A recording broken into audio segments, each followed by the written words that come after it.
What can I expect to see as a result of implementing Lean Six Sigma? What kind of metrics will I see improve, and what may I see to the bottom line?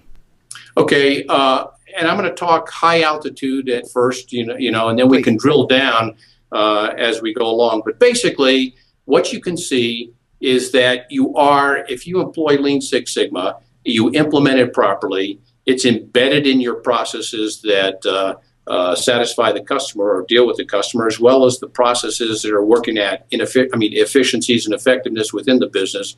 You will see that, first of all, it adds greater value to the customer, whether external or internal. The other thing that with Lean Six Sigma, you enhance the intellectual power of your working force, your business owners, your process owners, your process workers. And when I say intellectual capital, it's very nice. It's very nice if the people know their processes, how they work, how they can be modified to make them run more efficiently, to make them run better.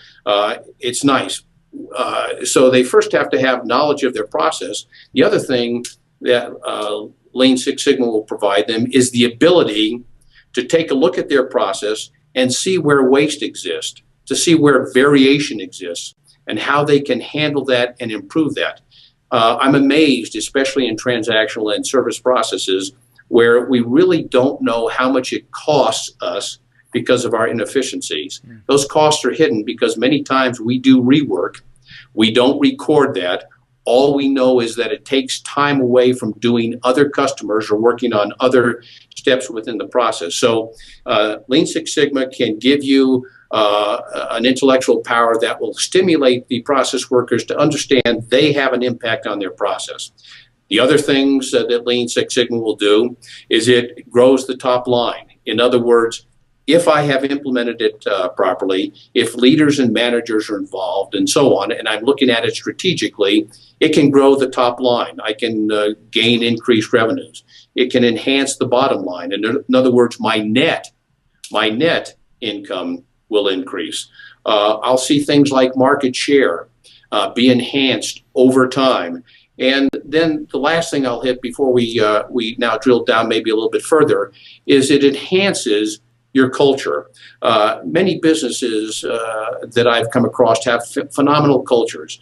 They have cultures that have existed for many years and so on. And so I'm not one that proposes that Lean Six Sigma should totally modify a culture. It shouldn't. It should work within a culture to enhance that culture and magnify the good things of that culture. So when you have people that are working on processes, and I have been in both manufacturing and transactional processes where I will go to a process and I will actually ask people, how does that impact other processes, or how is that impacted by, or how does it impact processes upstream, downstream, that kind of thing.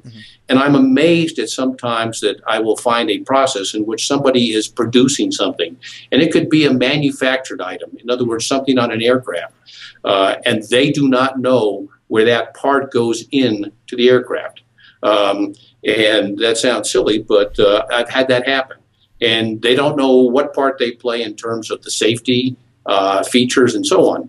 And so what Lean Six Sigma does is it tries to enhance their knowledge, enhance the culture of exchange of ideas so that processes upstream and downstream are talking to one another.